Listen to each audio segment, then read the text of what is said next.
This here is my brand new bike, which is the Ibis HD6 that I picked up about 3-4 weeks ago. And I'm going to bring you a review on the bike soon. But today I want to talk about the fork that I have on the bike. And that is my new DVO Onyx 38 with the D1 damper.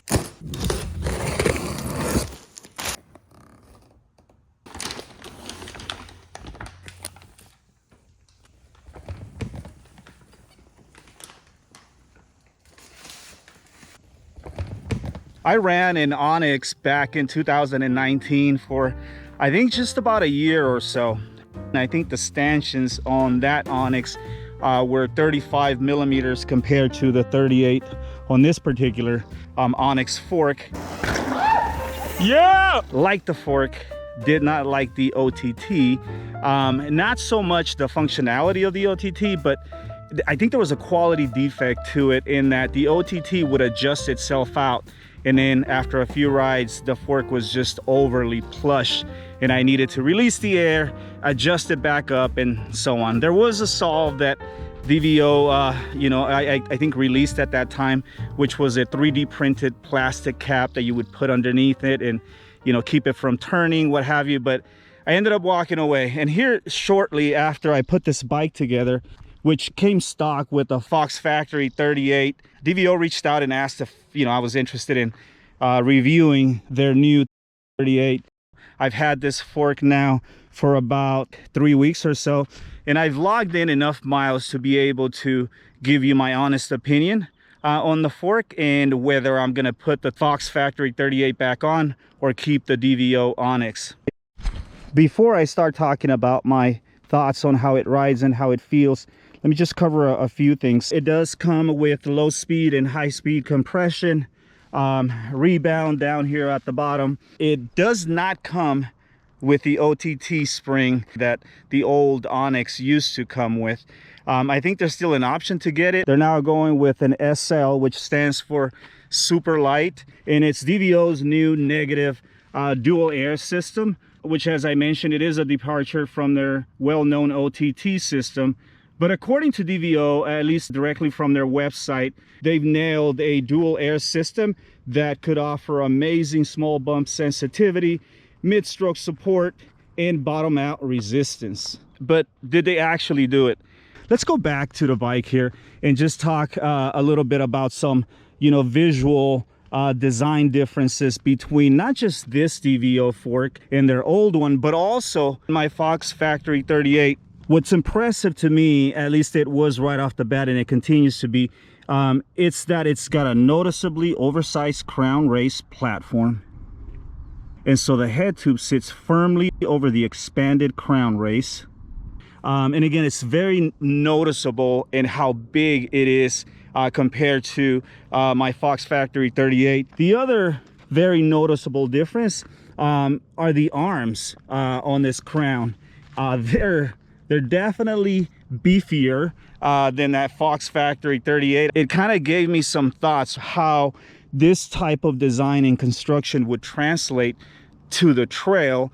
And so the image that came to mind, now this may not necessarily be the best example, but I'm just sharing what came to mind when I saw the design of the Onyx 38 in that, expanded oversized crown race, as well as the beefy crown arms. But back to that crown race, I thought, this is my Fox Factory 38, and then on top of it would be the head tube, and then the handlebar, and then we would be steering this way.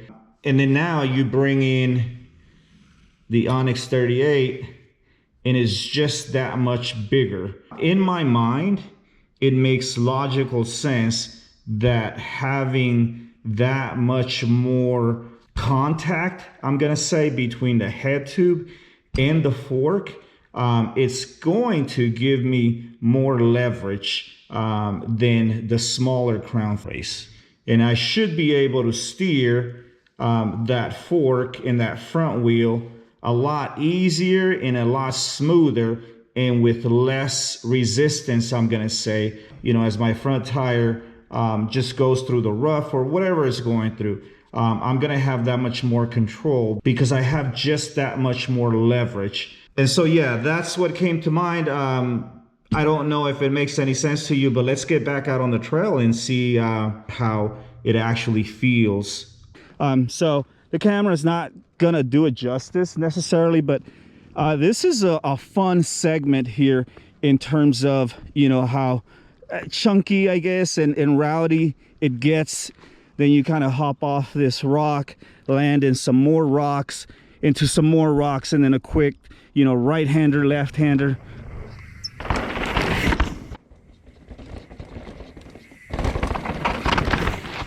I brought the bike out with a stock Fox 38.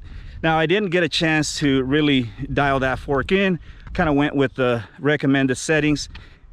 And then I swapped over to the Onyx, and yeah, there's definitely a noticeable difference in how the bike handled on that very first ride that I took it down this section.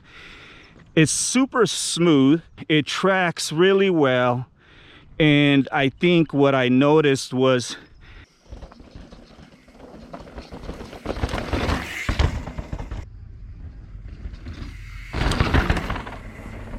I wasn't fighting to keep it in control, I was actually in control.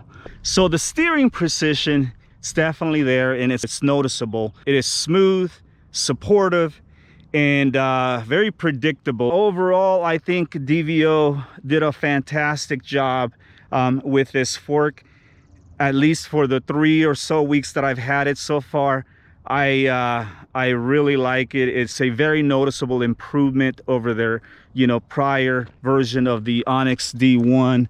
It is designed for e-bikes, but the benefits of that design are transferable to non-e-bikes, and it actually works really well. And so with that, my Fox Factory 38 is up for sale. If anyone's interested, I'm gonna go ahead and stick with the Onyx D1.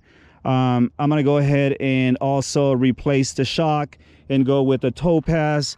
And I'm excited to you know, bring you the review of that shock as well when I do get it on the bike. But I hope that this video was, you know, useful to you. Let me know what you think. If you ran this fork, if you're running it right now, what are your thoughts? Go ahead and leave that in the comments.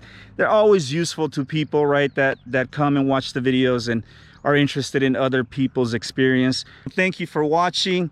Until next time, ride your own ride, and God bless.